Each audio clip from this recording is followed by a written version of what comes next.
Okay, hello everybody. It's the Monday of the number 6 week of 6 weeks of our Genius Yeah, the Writer last Series. week. Although Santari is planning to do a few things with you after if you want to, so just as part of it all. So there you go. So we were tuning in. We were at a restaurant on I think it was Friday, and we were like, "Well, what did we do for the last week?" And it came to us about talking about finding your process for bringing your genius writing into the world. And I put a little post in about it. So, for example, for me, I love doing videos associated with it. I flow it from beginning to end. It comes through letter perfect, word for word. I have different processes, and Santari, he does it. He does it differently, yes. Well, it's the same for me too. We have different processes about how we might start our books. I got my 4 books here, and yes, we're not going to do it detailed on No, how but we did it all, but yeah, um, if I can just take you through a couple of them, just to show you the contrast and that it's not always the same way, the same approach in how you start a piece of writing. So for my very first book, in Magica, that built upon a collaboration I had with 3 other people. We were doing a type of coaching with friends we knew, and it was like Queer Eye for the Straight Guy. Was it Queer Eye for the yeah, Straight Guy? Yeah. yeah. It was, we all had our different areas of expertise, and mine was more like a magical based. And when that collaboration finished, then somehow I started to think about writing, how to write something about that magic. And from our collaboration was called Imagicality, and I just took the core of it and called it Imagica. And I started writing, and I had really no idea about it was going to be a book. It was just going to be like a simple story. It had a dragon in it. It had me in it as the main narrator, and it was like I was waiting for inspiration to come to me, and then I'd do the writing. And maybe there were short pieces of writing, but I always had to feel that the energy had to be there for me to be able to do this. And after a period of time, it became clear that I didn't have to wait for the energy. It was almost like the desire to write was sufficient for me to really get engaged with the writing. And this carried on for a year. And then I saw that I'd had all these different pieces of stories that were like a patchwork quilt. And I wanted to bring it all together. I wanted to make sense of it. I wanted it to read as something which was a really true story that would draw people in and immerse them into this world of a magica. And I'd had the premise that this was a story that would tell people about a new source of magic. And it was really fantasy based. It's not based on planet Earth. It can be in so many different places. That's where the story really evolved itself. It was like someone died, they got reborn in this magical world where it was a world of dreams, and you sort of like felt yourself being birthed into the dream. And it is, if you ever get the chance to read it, it is truly magical. But that's the way that I created that book. After that one year, I said I want to really pull the whole thing together. Then I found that what I'd started with was actually the middle of the book. Yeah. It was the middle part of the book. And then I was intent on writing the beginning of the book. And so that I almost like managed to weave all these different stories together and come up with an ending that for me was just perfect. It was just like a magical world had been created. Two people had come together. Two people had come together, and they'd seeded this magical being, which was a magica itself, and it was just like the whole thing started to make sense. Yeah. Another book, which has a different starting place, was when Slayer and I came back to Glastonbury after 20 odd years of being in different places in the UK and travelling abroad. And it was like Merlin sort of like spoke to me. Merlin being a character that I associate with magic and with time travel and with Glastonbury itself. Yeah. And that's where we first met back in 1996. And I remember thinking that there was a story which paralleled my coming back to Glastonbury, to the original Isle of Avalon, so to speak. And this was like Merlin coming back to life, Merlin coming back to Avalon after having 1500 years of being elsewhere. So it was just like the story wrote itself. I already had this knowingness about Glastonbury, about the sacred sites of Glastonbury, about the experiences that I had in Glastonbury to draw upon. So therefore I had a base to put this writing into effect. It is about magical realism. It's not just about the sacred sites of Glastonbury. It is about a tale that I wove into the book about how you can do telepathy, about how you can bilocate, to, take yourself from one place to another place, about how you can talk with disembodied spirits. It is all sort of like an amazing choreograph of something which I didn't expect, to write about. Let me say that, so when he wrote that one, which is, he was just showing the book, is I wrote that one at the same time. It was a calling for us both as we returned. It was the year we returned back to live in Glastonbury in 2018. And the calling just pulled it forth from us, literally. There was definitely an energy which was prompting us to write these stories, and we were writing them together in different rooms. And I was wanting to put I was doing photography then with my new iPhone camera, and I was wanting to put it into the book. So all these pictures that intersperse our double book that we did were, my own photographs as well. So we created a double book. That was a special by us to do that. And the process for me of doing the Coming Avalon, it just poured forth from me. It was almost like a channeling for me, except I was writing it. I knew I was writing it. I was weaving in my own experiences, but it literally pulled itself forth. And it was a fun experience too. Yeah. It was like drawing upon somewhere that I'd already had this love for, and really we are both engaged with Glastonbury and lived together on the slopes of the Tor. It was a magical time then, and we came back and we responded to it in like manner. It was still a magical time. The magic hadn't gone anywhere, but we had grown in the interim, and what we had grown in the interim was this ability to write amazing stories that would take people and immerse them into these worlds that we were creating. Yeah, now, Santari was talking about collaborations that got you into Imagica. So Santari and I co-created that book, that double book together, but we also co-created Becoming Superhumans. And when we did this, process-wise, we created a Facebook group, and it was a free Facebook group. We had over 100 people in it.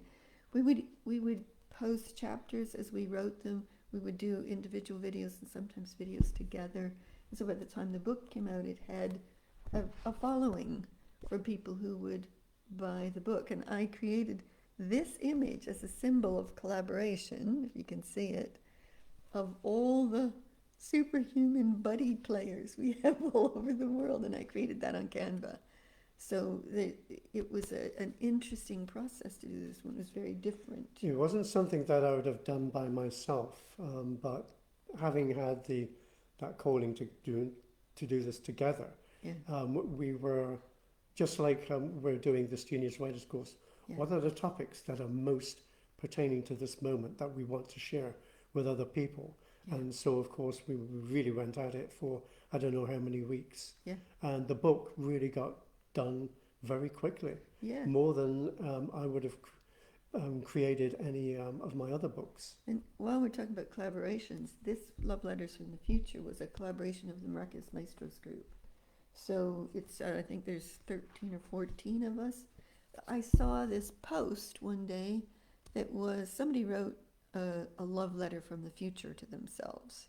And I thought, oh, that's awesome. So I wrote mine. And then everybody liked it so much, they wanted to do theirs. I thought, well, this has to be captured. So again, we created a group called the Bright Future Collective, and we all posted our things in it and did videos and that, but we also did the book together. So collaboration occurs in an interesting way across some of what we do when we're called to it. Yes, it's really the inspiration for that was just, it just came, and people responded, and they wrote in their own way something which really, I don't think they would have written their love letters themselves, but it was the calling together of a group of people who knew each other, Yeah. to say, oh yes, let's do this, Yeah. let's bring it together.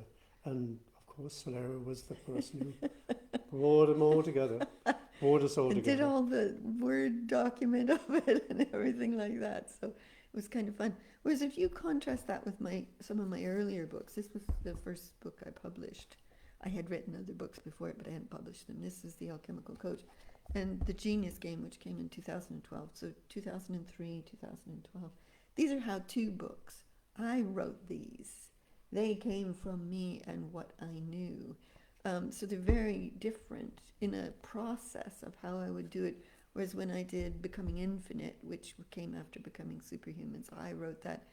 And it was a combination of the genius flow, the universal infinite intelligence, and me writing Becoming Infinite. So the process is altered for each of the books, I would say, across what we've been doing. So, brings me up to my third book, The Way of Dragons. This book took me 9 years to complete. Ooh. Started it in 2011, and I remember I had something like 5 pages written, and it was sort of like similarly based at the beginning of Imagica, where someone just becomes suddenly aware that they have a body, that they are actually living, and they're not in a dream. And although I'd written those 5 pages almost just like that, I was stumped as to how to continue it. I didn't have the framework in place which would enable me to think about, what is this book truly all about? What is it meant to teach people? And so several years had to pass before I could actually get to the next place, the next part of it, and make sense of what I'd written. And I've already said somewhere in this course that J.R.R. Tolkien, when he was writing Lord of the Rings, in the first book, The Fellowship of the Ring, he took people up to a certain place where they're going into the mines of Moria, and there he didn't know where to take it next. Yeah. And I think that's important to bring out in this process of genius writing, that sometimes you may not know where the book is going to go next. You may have written the start of it, you may have had the energy to really consider that this is something which is evolving itself, and then it's just like, okay, let's go on to something else in the meantime, because the way I see it is you're evolving something in yourself.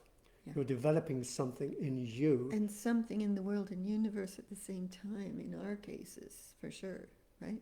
And later it comes together that you've got the next strand for it. Yeah. Because something has occurred in the meantime. Yeah. And the book took so many years to write because it wasn't a continual writing process.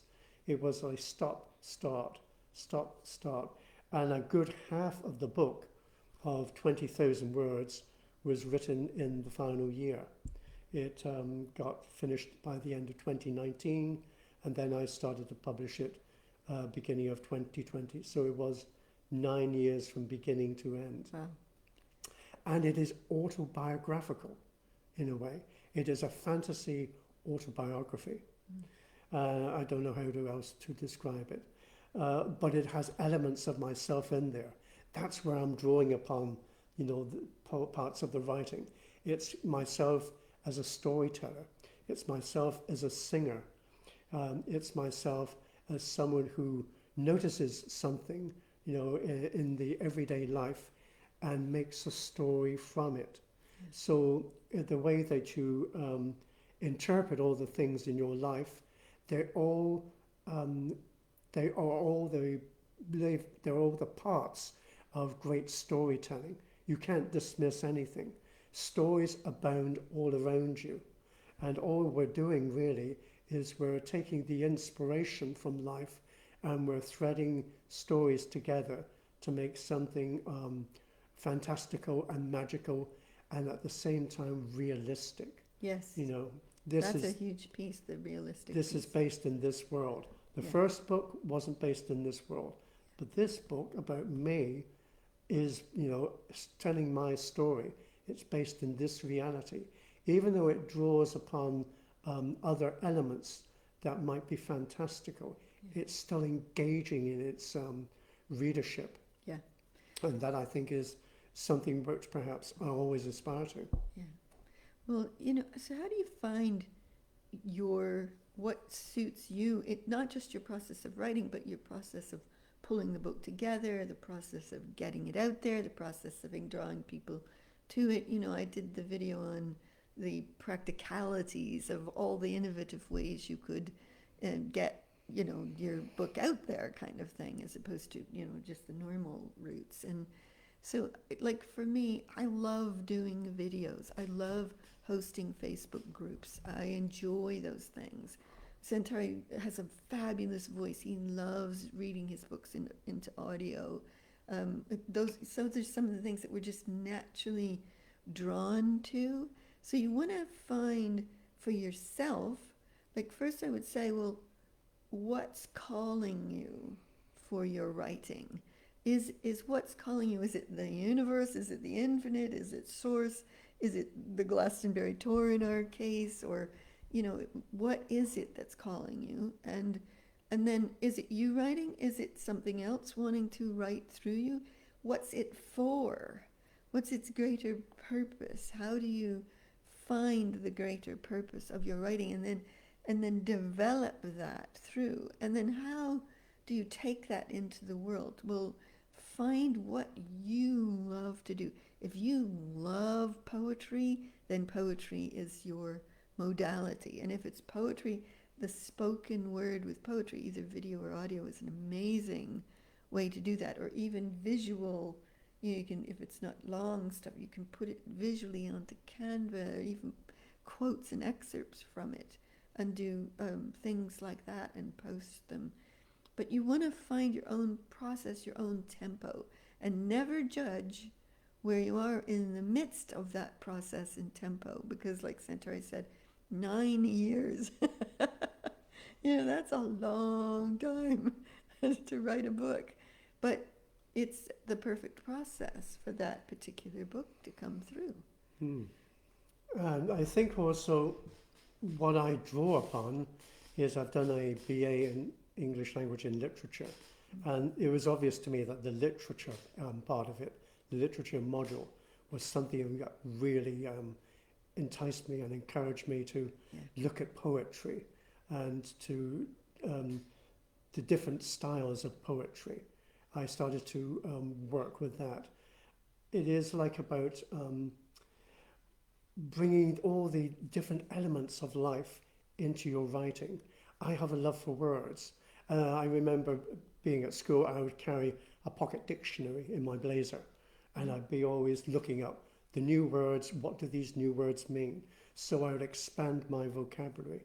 I also loved literature, the different forms of literature, the plays, the poetry, the novels. So I would say that I'm and have been quite an avid reader. I would look at the different styles of things that really would take my attention. And then I know that I myself have positioned myself in the fantasy and science fiction genre and in the different subgenres of magical realism and escapism. So that I know is where my strength is. You would find your strength yourself if you look at what it is that you love to produce. If you are consider yourself to be a poet, is it nature that you take your inspiration from? Do you take yourself out into the silence and feel the awe and the majesty of a starlit night? And maybe you see, when you look up, different things there that encourage you to look at the patterns of life because you can see them up in the stars above. It is like being everything and yet not trying to focus yourself too deliberately on anything. Yeah. You're taking the inspiration from everywhere. You're feeding yourself, you're nourishing yourself, you're encouraging yourself by being open and aware of all the things that life is and can be. And if you want to write about fantasy stuff in other worlds, then dream. Allow yourself to almost see yourself there, sense that you are not just a person tied to Earth, but you're exploring other planets, other universes. And what does that give you in return?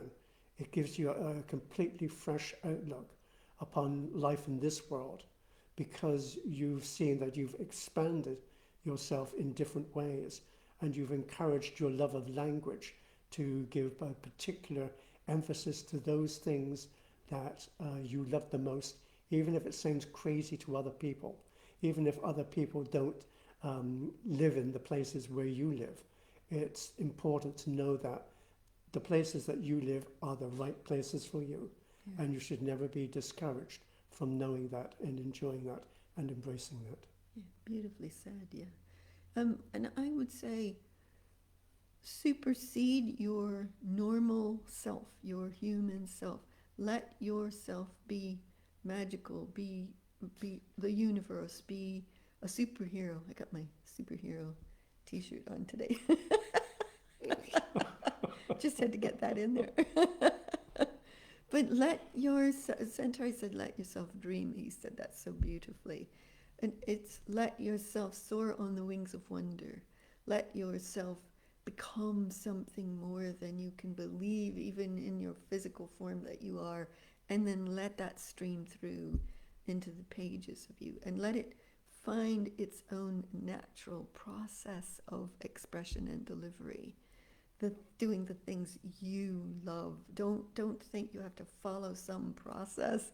It might be different every time you do it, just as Santari and I were talking about. You know, it's we range all over the place. Almost each book is its own mystery adventure for us, even if it's a how-to book. You know, it's its own adventure, really, to express that into the world. And I would just say one more thing before we wrap this up, which is create the energetics of your book. So as you're writing the book, create the field of it, the energetic and consciousness field of the book. Now you might say, well, how do I do that? No, just as you're writing it, just let it become a field. That's why I like to create Facebook groups or video streams of the conversation as it's unfolding. So the field is built so that people can just step into the field of it and become it naturally and find it then easier to read what I'm writing, which is usually kind of, way out there at the next level each time. So that's what I would say. Any final words for you? Yes, I would say that don't be too precious about your writing. I've said this to Colin as well. I've said that maybe what you're writing, your book, your first book maybe, it may go through several drafts. You may not feel that after a few months that's the particular path you want to follow. So maybe you want to experiment and just try another different style of writing. And I'm always looking for the right shape of the word to use. Yeah. because I said I'm a vocab devourer, I'm looking for all the different feelings of words that I could possibly use to land the writing in the way that I want to land it. Yeah. I'm not satisfied with just putting something down. I might go back to it, and then I notice that there are things, phrases, words which are now no longer fitting. So I'll take them out and I'll put something in which actually has that right vibration, the right color, the right feel, the right, for me, a sound, which then is incorporated into the whole. And I got then that feeling that I'm really satisfied with what I produced, because it's almost like it sings to me, if I can use that, and it feels right. And that is what I'm going for. And Sarah's right. If you're setting yourself up to do a fine piece of writing, as I did with Imagica, it was about creating a new source of magic. That set the template for the whole of the book. So even just saying to yourself, this book is about the majesty of life, then what you're writing is about the majesty of life. And it doesn't have to follow any particular thing whatsoever. It's how you land it, how you talk about it, how you write about it, how you live it. It's going to be there in the writing, and the energy will sit perfectly in between each word that you write. Beautiful. May your process come flowing through you with great finesse and great stirring of people in the world that read it, and make sure it's unique and extraordinary and very you at the same time. What more to say? Okay, that's it for now. Happy writing all. Till Bye. next one.